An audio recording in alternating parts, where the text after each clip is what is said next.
నమస్కారం. మన జీవితాల్లో పోషకాహారానికి అత్యంత ప్రాధాన్యత ఉంది. బిడ్డ పుట్టడానికి ముందు నుంచి తల్లి ద్వారా శిశువు ఆరోగ్యంపై ప్రభావం చూపేది పోషకాహారం. అడుగడుగున మనిషి జీవితాన్ని, తద్వారా దేశం, సమాజం ఆరోగ్యాన్ని, మేధని ఈ పోషకాహారం ప్రభావితం చేస్తుంది. అలాంటి అత్యంత ప్రధానమైన అంశంపైకి ప్రజల దృష్టిని ఆకర్షించి అందులోని అనేక అంశాలపై అవగాహన కల్పించడానికి ప్రభుత్వం ఈ నెల రోజుల్ని పోషణ్ మాగా పాటిస్తోంది.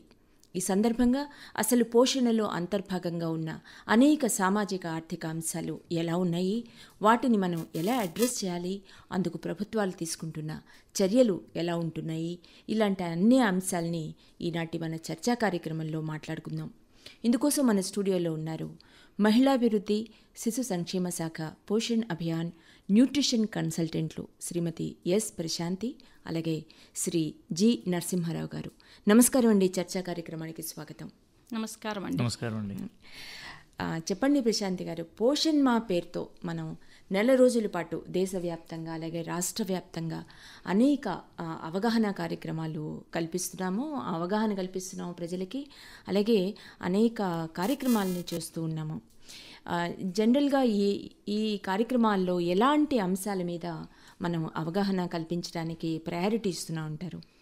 అందరికీ నమస్కారం అండి. ముందుగా మనము ఈరోజు ఇక్కడ పోషణ మాసం గురించి మాట్లాడుకోవడానికి మనకు అవకాశం కల్పించడం జరిగింది. ఈ పోషణ మాసం అనేది మనము మామూలుగా పోషణ అభియాన్ స్టార్ట్ అయినప్పటి నుంచి, అంటే 2018 నుంచి మనము ఈ ప్రతి సంవత్సరం కూడా మార్చి నెలలో 15 రోజుల పాటు పోషణ పక్షోత్సవాలు అని చెప్పేసి ప్రతి సంవత్సరం సెప్టెంబర్ నెల మొత్తం కూడా మనము పోషణ మాసం అని చెప్పేసి నిర్వహించడం జరుగుతుంది. దానిలో భాగంగా ఈరోజు మనం ఇక్కడ 7వ జాతీయ పోషణ మాసాన్ని మనము ప్రజలలో విస్తృతంగా పోషకాహారం మీద అవగాహన తీసుకురావడానికి రాష్ట్రమంతటా అన్ని జిల్లాలలో కూడా మనము అంగన్వాడీ సెంటర్ లెవెల్ నుంచి మనము జరుపుకోవడం జరుగుతుంది. దీంట్లో ముఖ్యంగా మనం ఏ థీమ్స్లో మనం ఈ పోషణ మాసాన్ని, 7వ జాతీయ పోషణ మాసాన్ని జరుపుకుంటున్నాము అనగా, ముందుగా మనము పిల్లల యొక్క పెరుగుదల పర్యవేక్షణ, అంటే పిల్లల యొక్క ఎత్తు బరువులు చూసి వారు యొక్క పోషక స్థాయిని అంచనా వేయడము, తర్వాత రక్తహీనత, అనుబంధ పోషకాహారము, Poshan Bhi Padhai Bhi, technology for better governance అనే అంశాల మీద మనము ఈ పోషణ మాసాన్ని మనము ఈ నెల మొత్తము కూడా రాష్ట్రమంతటా జరుపుకోవడం జరిగింది. ఇప్పటి వరకు చూసుకున్నట్లయితే మనం రాష్ట్రంలో దాదాపు 16 లక్షల అవగాహన కార్యక్రమాలని నిర్వహించడం జరిగింది. అయితే ఈ పోషణ్ అభియాన్కి సంబంధించి మనం ఈ న్యూట్రిషన్కి సంబంధించిన అంశాల మీద ప్రజలకి, అటు పిల్లలకి అవగాహన కల్పిస్తున్నాము. అలాగే ఇతర అంశాలు, రక్తహీనత లాంటి అనేక అంశాలని అవగాహన కల్పిస్తున్నామని.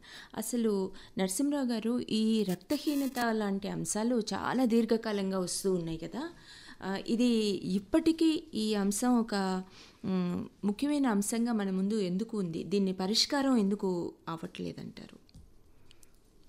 నమస్కారం అండి.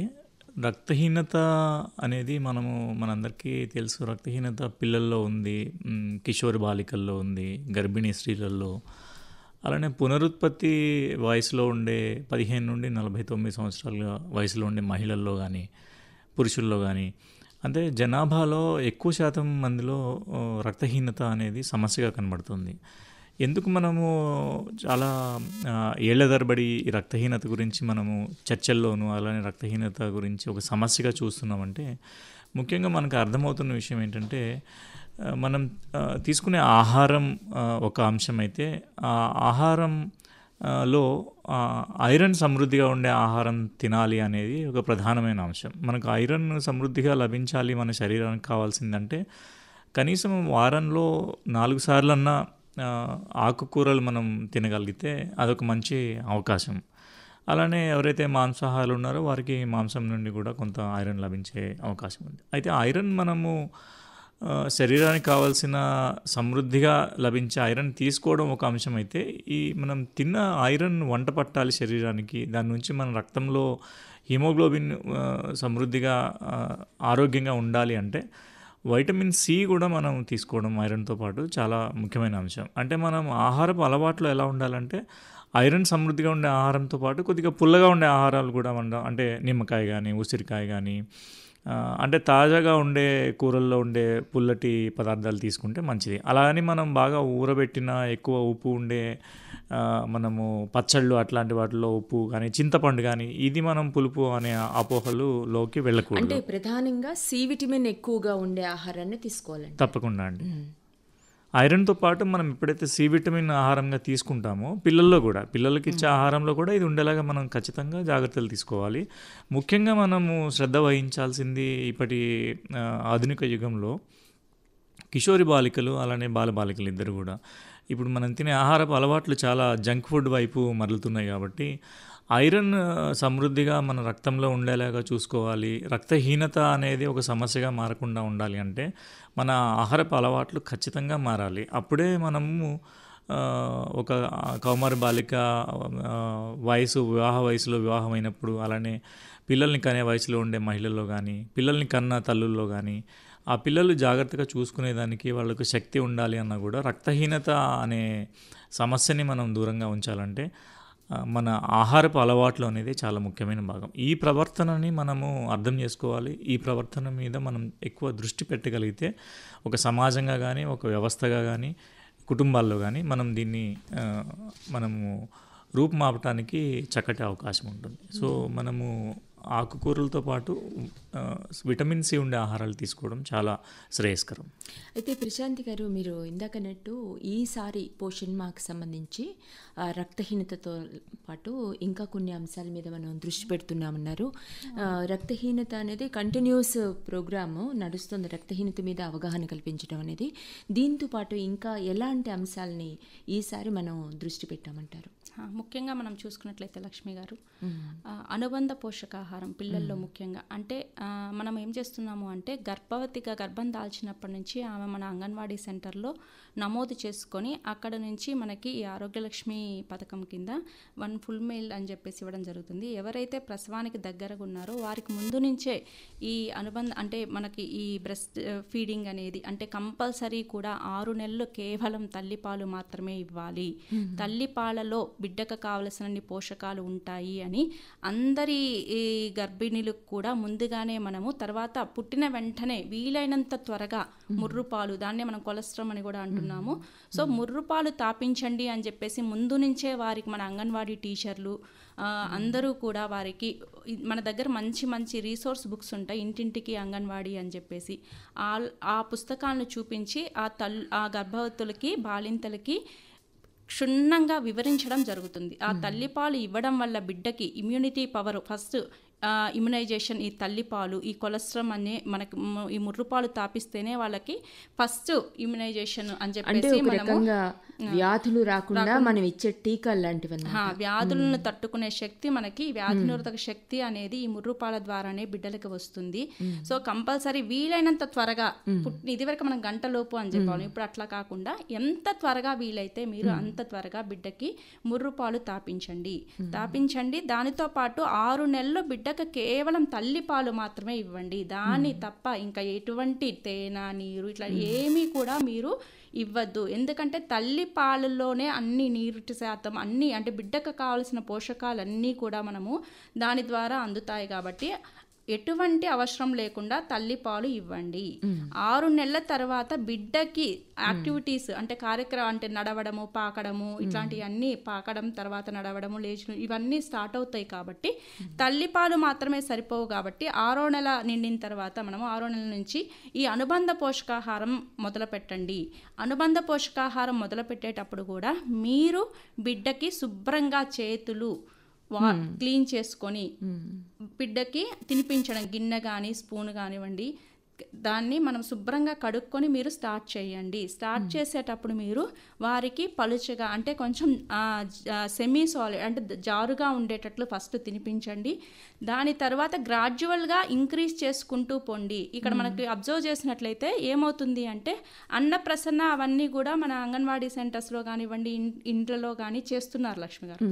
కాకపోతే ఇక్కడ ఏమవుతుంది అంటే చేసినాక దాన్ని కంటిన్యూటీ చేయట్లేదు, కొన్ని రోజులు గ్యాప్ ఇస్తున్నారు. దానివల్ల ఏమవుతుంది అంటే బిడ్డకి పోషకాహార లోపం అనేది, అంటే ఆ పోషకాలు భర్తీ కాక ఆ లోపం అనేది ఏర్పడడం జరుగుతుంది. అంటే 6 నెలల వయసులోనే మనకి పోషకాహార లోపం అనేది తలెత్తితే తర్వాత దాన్ని కంట్రోల్ చేయడం కష్టమవుతుంది. అంటే దానివల్ల బిడ్డ మీద ప్రభావం ఎక్కువగా చూపుతుంది. తొందరగా వ్యాధులు రావడము, దానివల్ల మళ్ళీ బిడ్డ మాల్న్యూట్రిషన్ పోషకాహార లోపంలోకి వెళ్ళిపోవడము, ఇవన్నీ జరుగుతున్నాయి. కాబట్టి ఈ కరెక్ట్ ఫీడింగ్ ప్రాక్టీస్ ఏదైతే ఈ ఆహార పద్ధతులు అనేవి, దాంట్లో కూడా ఏం చేస్తున్నారు అంటే అన్ని రకాల ఆహారాలను పిల్లలకి అలవాటు చేయాలి అని మనం అవగాహన అనేది చేస్తున్నాం. అంటే ఈ అనుబంధ పోషకాహారం మొదలుపెట్టినప్పటి నుంచి అన్ని రకాల ఆహార పదార్థాలు కూడా, అంటే ఇప్పుడు ఫర్ ఎగ్జాంపుల్ మనకు తెలంగాణలో మన అలవాటు ఉంది ఉగ్గు అని చెప్పేసి అంటున్నారు. ఈ ఉగ్గు తినిపించేటప్పుడు దాంట్లో అన్నము పప్పు ఇట్లాంటివే కాకుండా దాంట్లో ఆకుకూరలు ఒకరోజు గుమ్మడికాయ ముక్క, ఒకరోజు క్యారెట్, ఇట్లా మీకు లోకల్గా స్థానికంగా లభించేవి ఏవైతే ఉన్నాయో పండేవి ఆ కూరగాయలు ఆకుకూరలు కూడా దాంట్లో కలిపేసి కొంచెం నూనె కానీ నెయ్యి కానీ యాడ్ చేసి పిల్లలకి తినిపించండి. అప్పుడే వాళ్ళకి పోషకాహార లోపం అనేది రాదు అనేది మనము ముందు నుంచే ఆమె గర్భవతిగా ఉన్నప్పటి నుంచి, తర్వాత మన బాలింతగా వచ్చినప్పటి నుంచి కూడా మనకు వీటన్నిటి మీద మన అంగన్వాడీ టీచర్స్ విస్తృతంగా ఈ పోషణ మాసంలో, మామూలుగా మనకి ఏంటంటే ఈ పోషణ మాసమే కాకుండా ప్రతి నెల అంగన్వాడీ సెంటర్లో మనకి కమ్యూనిటీ బేస్డ్ ఈవెంట్స్ అని జరుగుతాయి. సో దీంట్లో ఏంటంటే ప్రతి నెల వారిని పిలిపించి అక్కడ అవగాహన కార్యక్రమం, ఈ ఆహారము సరియైన పోషణ పిల్లలకి ఎంతటి అవసరము అనేది వాళ్ళకి క్షుణ్ణంగా పోస్టర్స్ అంటే చిత్రాలను చూపించి సులభంగా అర్థమయ్యేలాగా. అంతేకాకుండా మన అంగన్వాడీ టీచర్లు వారి ఇళ్లకు వాళ్ళ ఇంటికి గృహ సందర్శన చేసి ఆ గృహ సందర్శన సమయంలో కూడా వారు ఎటువంటి జాగ్రత్తలు తీసుకోవాలి పిల్లల పట్ల, వారు ఎటువంటి జాగ్రత్తలు అవలంబించాలి అనేది కూడా మన టీచర్లు వాళ్ళకి క్షుణ్ణంగా విశదీకరించడం జరుగుతుంది. అయితే రకరకాల ప్రాంతాల్లో రకరకాల అభిప్రాయాలు ఉంటాయి, ముఖ్యంగా ఆహారానికి సంబంధించి. అయితే పిల్లలు తినడానికి ఇష్టపట్టలేదనో, సాధారణంగా తల్లుల దగ్గర నుంచి వచ్చిన అంశాలు మనం వినేది మీ దృష్టికి కూడా వచ్చి ఉంటుంది. పిల్లలు ఇంట్రెస్ట్ చూపించట్లేదనో, లేకపోతే తినట్లేదండి అని ఇలాంటి కొన్ని అంశాలపై చెప్తూ ఉంటారు. లేదా వాళ్ళకి అరుగుదల ఉండటం లేదు, ఇట్లాంటి సాకులు కొన్ని మనం పెట్టుకుంటూ ఉంటారు. అంటే వాళ్ళు తినడానికి ఇష్టపడని పదార్థాన్ని, అది హెల్దీ అయినా కూడా వదిలిపెట్టేయడానికి, ఇలాంటి అంశాలు మీ దృష్టికి వచ్చినప్పుడు మీ అంగన్వాడీ టీచర్లు కానీ అట్లా ఆ విధానం పరంగా వాళ్ళకి ఎటువంటి సహాయం ఉంటుందంటారు? దానికి కూడా మనం చెప్పడం జరుగుతుంది లక్ష్మి గారు. ఎట్లా అంటే ఇప్పుడు వాళ్ళు ఈ రూపంలో ఇష్టపడలేదు, ఆ కూర రూపంలో ఇష్టపడడం లేదు అంటే దాన్ని మార్చి ఇంకొక రూపంలో వాళ్ళకి బట్ ఆ పోషకం వెళ్తుందా లేదా అనేది మీరు చూసుకోండి అని చెప్పేసి, వండే పద్ధతి నచ్చలేదు అంటే పద్ధతిని మార్చండి, అంటే ఎట్లా చెయ్యాలి అనేది మార్చండి.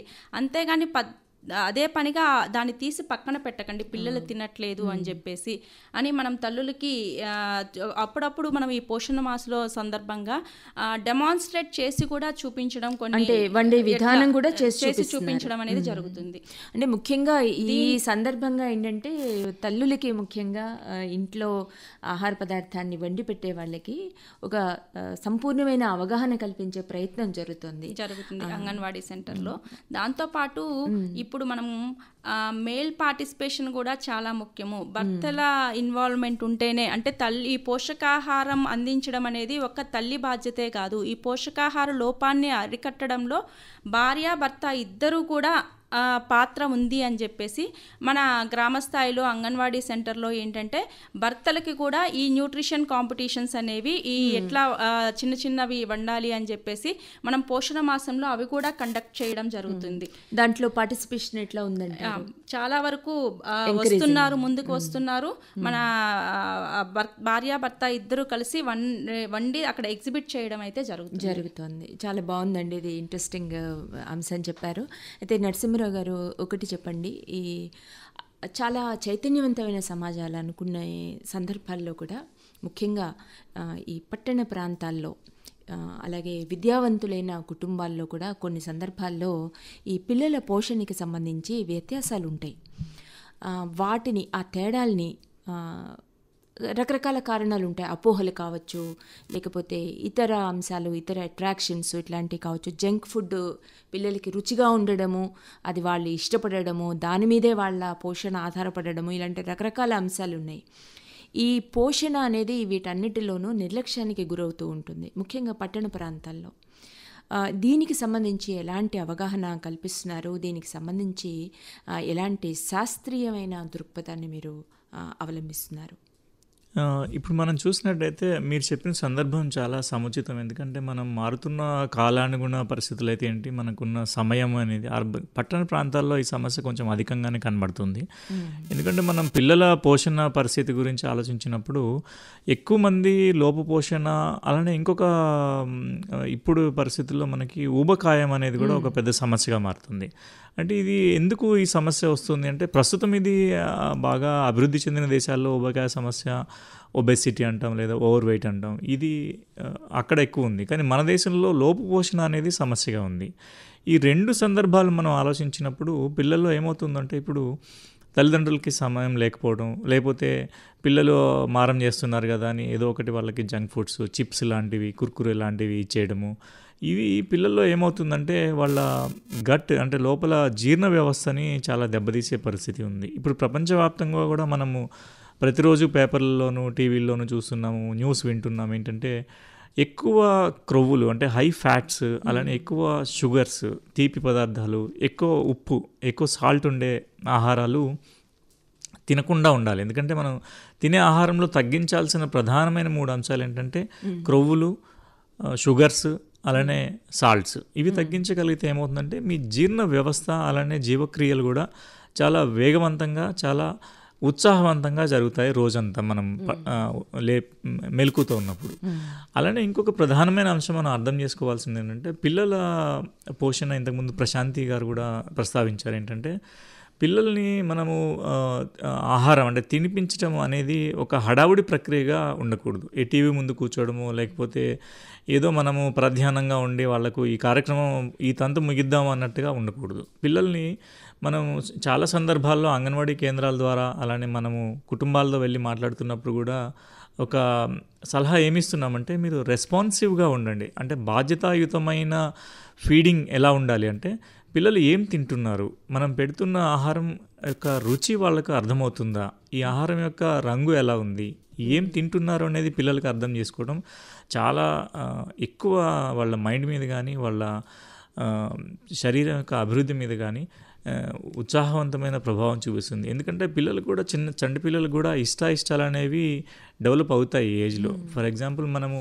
2 సంవత్సరాల లోపు మనం ఇచ్చే సలహా ఏంటంటే, పిల్లలకి తినిపించే ఆహారంలో ఎక్కువ రుచుల్ని మీరు వాళ్ళని ఇంట్రడ్యూస్ చేయాలి 2 సంవత్సరాలు పూర్తయ్యే లోపు. ఎందుకంటే అన్నప్రాసన దగ్గర నుంచి మొదలు పెడితే 2వ బర్త్డే అయ్యేలోపు ఎన్ని రకాల రుచులు మీరు పిల్లలకి చూపించగలిగితే అన్ని రకాలు పిల్లలకి అలవాటు అవుతాయి. అది ప్రధానమైన అంశం.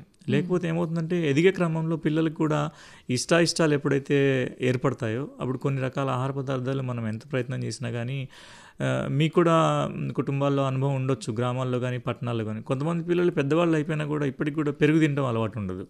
మా అబ్బాయి చిన్నప్పటి నుంచి పెట్టలేదండి, వాడికి అసలు అలవాటే లేదండి అంటారు.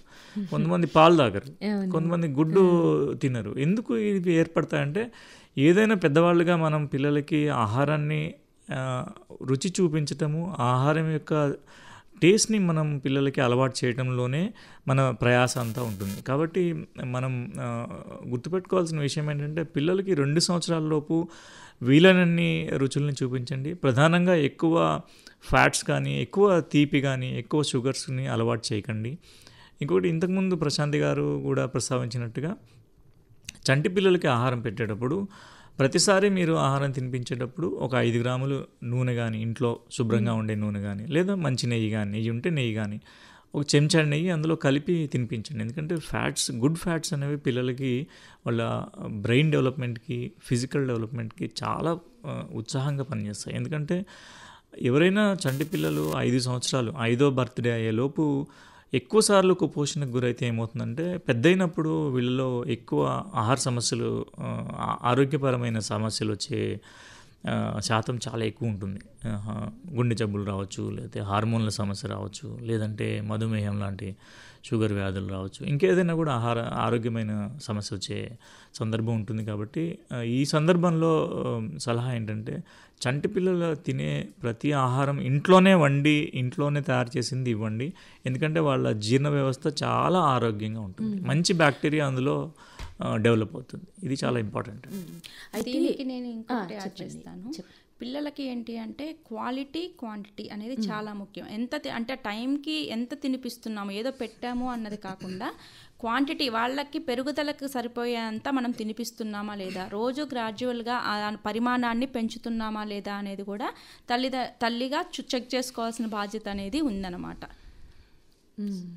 అయితే ఇప్పుడు ఈ పోషణకి సంబంధించి తల్లులు పిల్లలకు అసలు అందరికీ ప్రజలందరికీ అవగాహన కల్పించటము, ఆ అవగాహన వల్ల వస్తున్న మార్పు ఏమిటి, దీనికి సంబంధించి మనం ప్రభుత్వ పరంగా కానీ అటు స్వచ్ఛంద సంస్థలు సాంకేతిక పరిజ్ఞానాన్ని ఎలా వాడుకుంటున్నారు, అది ఏ రకంగా దోహదపడుతుంది? సో దీన్ని ఇప్పుడు ఈ ఉదాహరణనే తీసుకుందాం. మనం పోషణ మాసం మనం సెప్టెంబర్ 1 నుంచి జరుపుకుంటూ ఉన్నాము.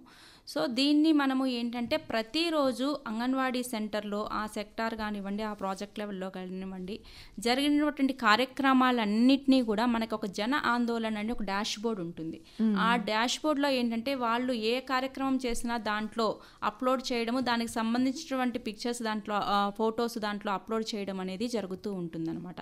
సో ఆ విధంగానే పిల్లల యొక్క పోషకాహార అంటే ప్రతి నెల పిల్లల యొక్క దీంట్లో మనకు పోషకాహార మాసంలోనే గ్రోత్ మానిటరింగ్ కూడా మనకి ఒక చాలా ముఖ్యమైనటువంటి పిల్లల పెరుగుదల పర్యవేక్షణ అనేది చాలా ముఖ్యమైన అంశము. సో ఈ మాసంలోనే మొదటి వారంలో వాళ్ళు ఏం చేస్తారంటే అక్కడ అంగన్వాడీ సెంటర్ పరిధిలో అంటే ఆ గ్రామంలో ఉన్నటువంటి మొత్తం 0 నుంచి 5 సంవత్సరాల లోపు పిల్లలు ఎంతమంది ఉన్నారో వారి అందరి యొక్క పిల్లల యొక్క ఎత్తు బరువు అంగన్వాడీ టీచర్ చూడడము, ఆ పిల్లల బరువుని పోషణ ట్రాకర్ NHDS మనకి ఒక యాప్స్ ఉంటాయి, ఆ యాప్లో నమోదు చేసిన వెంటనే పిల్లల యొక్క పోషకాహార స్థితి యాజ్ పర్ WHO గైడ్లైన్స్ ప్రకారం వాళ్ళ యొక్క పోషకాహార స్థితి ఏంటి అనేది మనకి అంటే వాళ్ళు నార్మల్గా ఉన్నారా, వాళ్ళు ఉండవలసినంత బరువు ఉన్నారా, లేకపోతే వాళ్ళు ఏమన్నా పోషకాహార లోపంతో ఉన్నారా అని చెప్పేసి, అంటే స్టంటింగ్ అంటాము, అంటే వాళ్ళ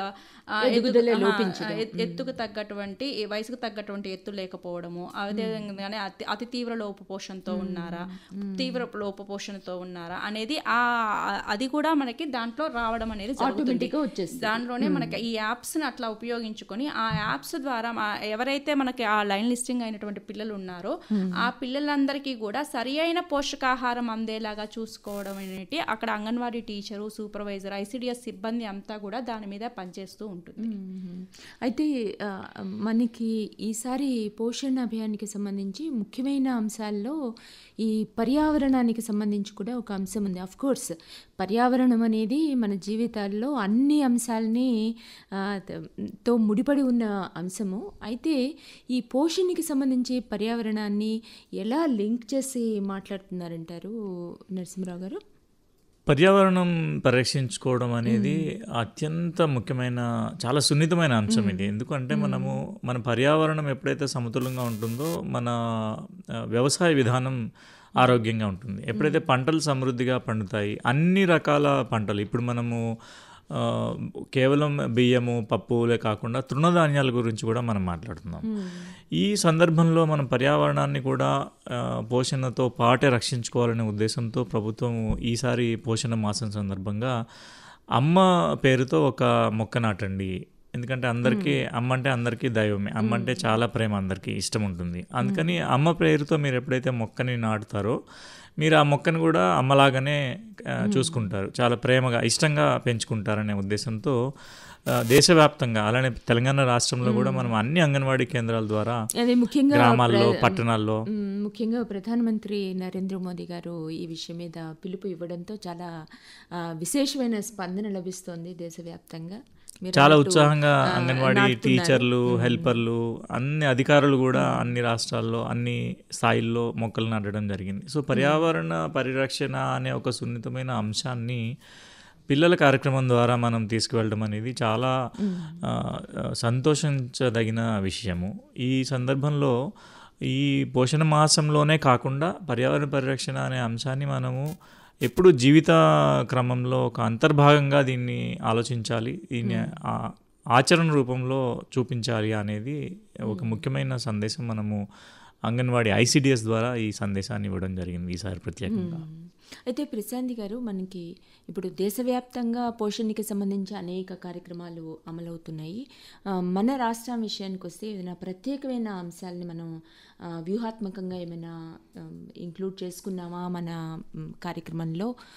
లైక్ కొన్ని ప్రాంతాల్లో కానీ లేకపోతే ఒక ప్రత్యేకమైన కమ్యూనిటీకి కానీ వర్తించే కార్యక్రమాలని ప్రత్యేకంగా మనం ఏమైనా చేపట్టామా? మనము పోషణ సందర్భంగా తెలంగాణ రాష్ట్రంని ప్రత్యేకంగా ప్రస్తావించదగిన ఒక ముఖ్యమైన అంశం ఏంటంటే, తెలంగాణ ప్రభుత్వం కూడా పిల్లల సమగ్రమైన అభివృద్ధిని చాలా కూలంకుషంగా ఒక కార్యక్రమం ద్వారా తీసుకోవడం జరిగింది. దీనిలో భాగంగా మనం ఇప్పుడు ఏం మాట్లాడుతున్నామంటే దేశవ్యాప్తంగా పోషణభి పడాయిభి అంటున్నాం. అంటే పిల్లలకి పోషణ ఎంత ముఖ్యమో వాళ్ళ మానసిక అభివృద్ధి కూడా అత్యంత ముఖ్యమైన అంశం. ఎప్పుడైతే మనం పిల్లలకి సమగ్రమైన పోషణ ఇస్తామో, కడుపు నింపుతామో, చక్కటి పోషకాలు ఇస్తామో, ఆ పోషకాలు అరగాలి, వంట పట్టాలి అంటే పిల్లల క్రియాశీలకమైన మెదడు అభివృద్ధి చాలా ఇంపార్టెంట్. దానికి తోడ్పడే అంశాలు ఏంటంటే, పిల్లలు అంగన్వాడీ కేంద్రాలు అయి ఉండొచ్చు లేదా చిన్న స్కూల్స్లో కానీ సామాజికంగా పిల్లలు ఒక సొసైటల్ డెవలప్మెంట్ బిహేవియర్ అనేది అలవాటు. అంటే ఆటలు కావచ్చు, చిన్న చిన్న పాటలు పాడటము, పెయింటింగ్స్ వేసుకోవడము, క్రేయాన్స్తో వాడడము, ఒక పిల్లవాడిని ఇంకొక పిల్లలతో మాట్లాడడం, ఇదంతా ఒక సోషలైజేషన్ ఎప్పుడు అభివృద్ధి అవుతుందంటే అంగన్వాడీ కేంద్రాల్లో చంటి పిల్లలు ఒకరి నుంచి ఒకరు నేర్చుకుంటారు. అందుకని ప్రభుత్వం చాలా సమగ్రంగా 2 అంశాలను తీసుకోవడం జరిగింది. పిల్లల అభివృద్ధి పడాయిభి బాగుండాలి, అంగన్వాడీ కేంద్రాల ద్వారా చంటి పిల్లలు బాగా శారీరకంగా, మానసికంగా, సామాజికంగా ఎదగాలి. అలానే వాళ్ళ పోషణ, ఎవరైతే పోషణ లోపంతో ఉన్నారో ఆ పిల్లలకి మనము ICDS మహిళాభివృద్ధి శాఖ అలానే ఆరోగ్య శాఖ సంయుక్తంగా తెలంగాణ రాష్ట్రంలో పోషణ లోపంతో ఉండే పిల్లల కోసం ఒక సమగ్రమైన కార్యాచరణని రూపొందించడం జరిగింది. ఇప్పుడు మనం ఏం మాట్లాడుతున్నామంటే, పిల్లలకి కావాల్సిన పోషణ అంతా అంగన్వాడీ కేంద్రాల ద్వారా అందిస్తారు. అంగన్వాడీ టీచర్లు గ్రామాల్లో ఉండే ఆశాలు, పట్టణాల్లో ఉండే అంగన్వాడీ ఆశాలు కూడా ఇంటింటికి వెళ్ళి ప్రతి 15 రోజులకు ఒకసారి పిల్లల బాగోగులు ఎలా ఉన్నాయనేది వాళ్ళతో వాకప్ చేయాలి అంటున్నాం. అలానే మనం గుర్తుపెట్టుకోవాల్సిన తల్లిదండ్రులుగా కానీ, పిల్లల సంరక్షకులుగా కానీ, మన ఇంట్లో చిన్నపిల్లలు ఉన్నప్పుడు, 5 సంవత్సరాల్లో పిల్లలు ఉన్నప్పుడు 6 నెలలకు ఒకసారి పిల్లలకి విటమిన్ A ద్రావకం ఇప్పించడం మన బాధ్యత. అలానే ప్రతి వారంలో 2 సార్లు 1 ml iron and folic acid పిల్లలకి చిన్న ద్రావకం అన్ని ఆరోగ్య కేంద్రాల్లో, అన్ని గ్రామాల్లో, పట్టణాల్లో ఇది అందుబాటులో ఉంటుంది. పిల్లలకి అది రెగ్యులర్గా మనం ఇవ్వగలిగితే పిల్లల యొక్క మెదడు అభివృద్ధి, శారీరక అభివృద్ధి, ఎనీమియా లేకుండా ఉంటారు పిల్లలు. 3వ అంశం మనం ప్రస్తావించాలి, మనం తల్లిదండ్రులుగా, మనం సంరక్షకులుగా బాధ్యత తీసుకోవాల్సింది ఏంటంటే, పిల్లలకి 6 నెలలకు ఒకసారి కడుపులో నులిపురుగులు లేకుండా డీవార్మింగ్ చేయాలి. అంటే ఆల్బెండజోల్ అనే సింపుల్ మెడిసిన్ దొరుకుతుంది. సో ఈ 3 మందులతో పాటు రొటీన్గా ఏ వయసుకు సంబంధించిన ఇమ్యునైజేషన్ టీకాలను మనం ఇప్పించగలిగితే మన పిల్లలు చక్కగా పెరుగుతారు. మనం ప్రధానంగా సమాజంలో మనము బాధ్యత తీసుకోవాల్సిన అంశం ఏంటంటే, ఏ పిల్లవాడు కూడా 5వ బర్త్డే అయ్యేలోపు ఎటువంటి ప్రమాదానికి గురి కాకూడదు. పోషణ పరంగా కావచ్చు, ఆరోగ్యపరంగా కావచ్చు. అందరు పిల్లలు చక్కగా ఎదగాలి, చక్కగా మానసికంగా, శారీరకంగా ఎదగాలి. So vitamin A, iron and folic acid, నులిపురుగుల మాత్రలు, ఎప్పటికప్పుడు టీకాలు, అంగన్వాడీ ద్వారా ఇచ్చే గుడ్లు, అలానే బాలామృతం అనే చక్కటి పోషకాహారం, మార్కెట్లో మనకు దొరికే కృత్రిమమైన పదార్థాల కంటే కూడా బలవర్ధకమైన పోషకాహారాన్ని ప్రభుత్వమే తయారు చేసి అందించడం జరుగుతుంది. బాలామృతం కూడా మన పిల్లలకి చక్కగా ఉపయోగపడుతుంది. సో ఇవన్నీ మనం వీటి పట్ల మన పిల్లల గురించి బాధ్యత తీసుకోవడం అనేది మనందరి బాధ్యత. అయితే ప్రశాంతి గారు, ఇందాక మీరు మాట్లాడుతున్నప్పుడు ఈ సూపర్వైజరీ సప్లిమెంటరీ ఫీడింగ్ అనేది ఒక కార్యక్రమం గురించి చెప్పారు. ఏంటి దాని వివరాలు ఎలా ఉన్నాయి? ఎటువంటి సూపర్విజన్ దాంట్లో జరుగుతుంది? ఎంత లోతుగా జరుగుతుంది? అంటే ఇప్పుడు మన తెలంగాణ రాష్ట్రంలోనే ఈ ప్రోగ్రామ్ని మొదలుపెట్టడం జరిగింది. సో ఈ సూపర్వైజ్డ్ సప్లిమెంటరీ ఫీడింగ్ ప్రోగ్రామ్ ఏంటంటే పర్యవేక్షణతో కూడిన అనుబంధ పోషకాహారాన్ని అందించడం. సో దాంట్లో ఏంటంటే ముఖ్యంగా మనం ఏదైతే ఇందాక మనం చెప్పుకున్నామో ప్రతి నెల పిల్లల ఎత్తు బరువు మన అంగన్వాడీ సెంటర్లో చూస్తూ ఉంటాము అని, అట్లా చూసినప్పుడు ఆ పిల్లల యొక్క పోషకాహార స్థితిని అంచనా వేసి ఆ పిల్లల పోషకాహార స్థితిలో ఎవరైతే అతి తీవ్ర లోపపోషణ అలాగే వాళ్ళ వయసుకు తగ్గ బరువు లేకపోవడం అండర్ వెయిట్లో ఉంటే వీరందరినీ కూడా మనము ఈ ప్రోగ్రాం కిందకి తీసుకొచ్చి వీరందరినీ కూడా వారికి అందరికీ కూడా ఒక రకమైన ఒకసారి అందరికీ ఆరోగ్య పరీక్షలు, అంటే ఈ పోషకాహార లోపం ఎందుకుంది అని చెప్పేసి మనము వారికి ఆరోగ్య పరీక్షలు ఒకసారి చేయించడము, ఆరోగ్య పరీక్షల్లో ఎటువంటి ఇబ్బంది లేకపోతే వాళ్ళని మన కమ్యూనిటీ స్థాయిలోనే అంగన్వాడీ సెంటర్లో చేర్పించి వాళ్ళకి ఏంటంటే స్పెషల్గా వాళ్ళ కోసం తయారు చేసినటువంటి బాలామృతం ప్లస్ అనేది ఒక ఫుడ్, న్యూట్రిషియస్ చాలా బలవర్ధకమైన పోషకాలతో కూడినటువంటి ఆహారం. దాన్ని ఏంటంటే వాళ్ళ బరువును బట్టి ఎన్ని గ్రామ్స్ ఇవ్వాలి అని చెప్పేసి దానికోసం మనము రీసెంట్గా అంగన్వాడీ టీచర్లందరికీ, అంగన్వాడీ సిబ్బంది అంటే సూపర్వైజర్లకి, సిడిపిఓస్కి అందరికీ కూడా శిక్షణ ఇవ్వడం జరిగింది. దాని మీద ఎంత పరిమాణం ఇవ్వాలి, ఎప్పుడు ఇవ్వాలి, ఎట్లా తినిపించాలి అట్లా.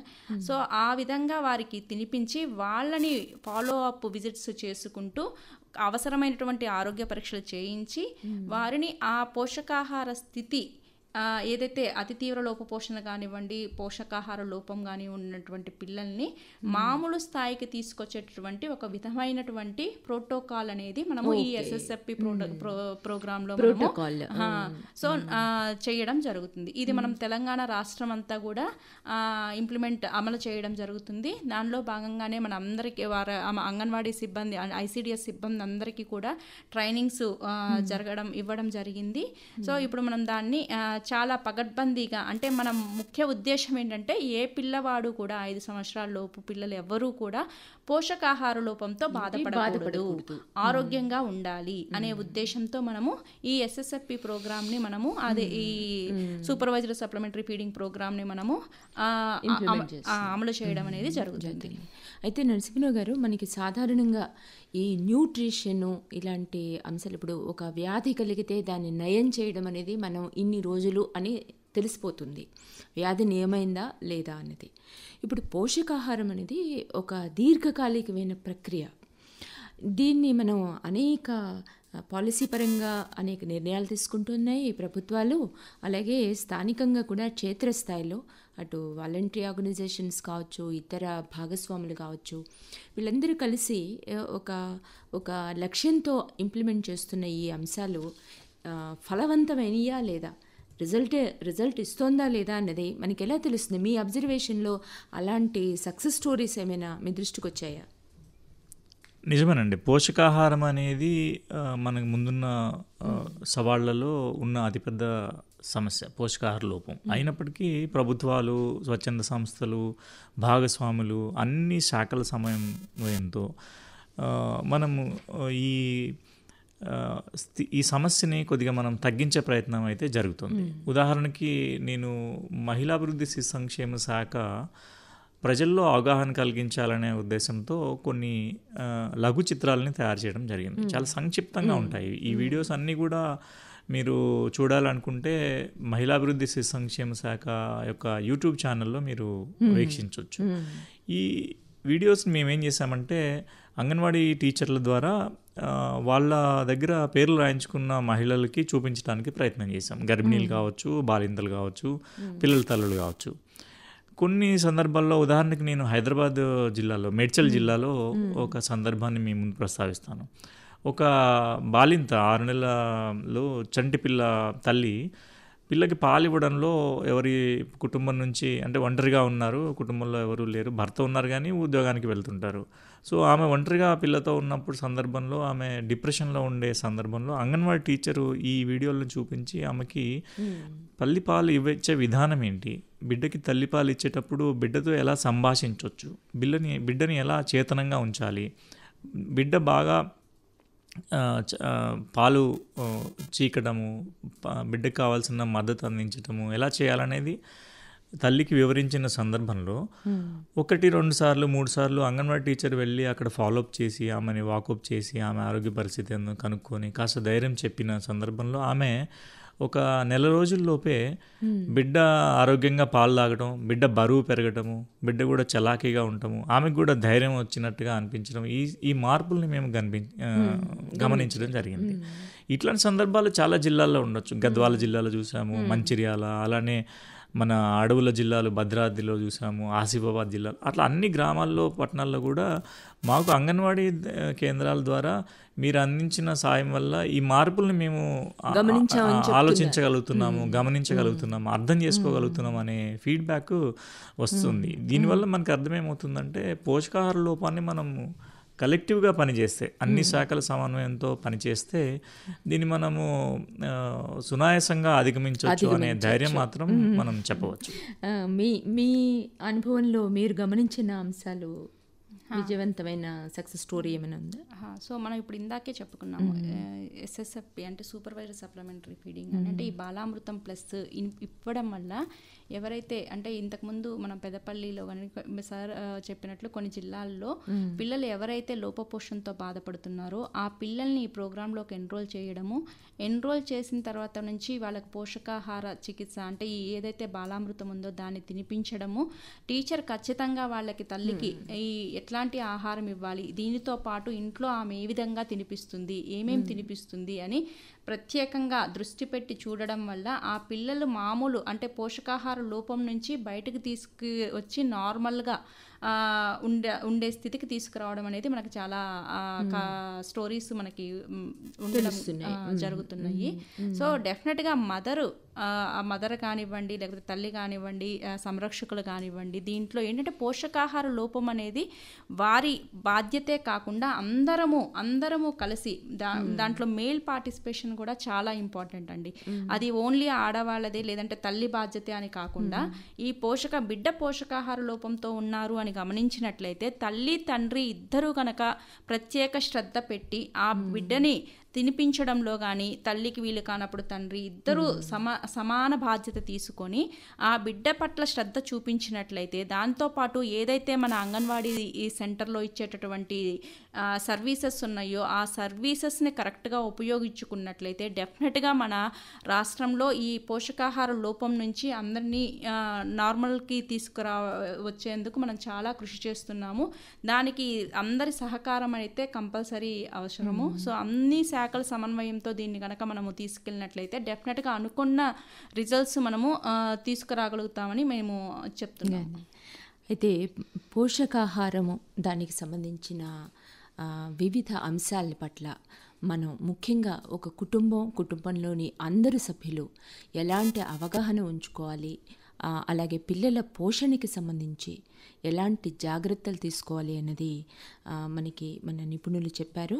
ముఖ్యంగా పోషకాహారం అందించడంలో పిల్లలకి కానీ కుటుంబంలో ఇతర సభ్యులకి కానీ ముఖ్యంగా ఇంట్లో మగవాళ్ళ భాగస్వామ్యం కూడా అవసరమని చెప్పారు ప్రశాంతి గారు. అలాగే కుటుంబ సభ్యులందరూ కలిసి ఈ పోషకాహారానికి సంబంధించి ఒక అవగాహనతో పాటించవలసిన అన్ని అంశాలని పాటించినట్లయితే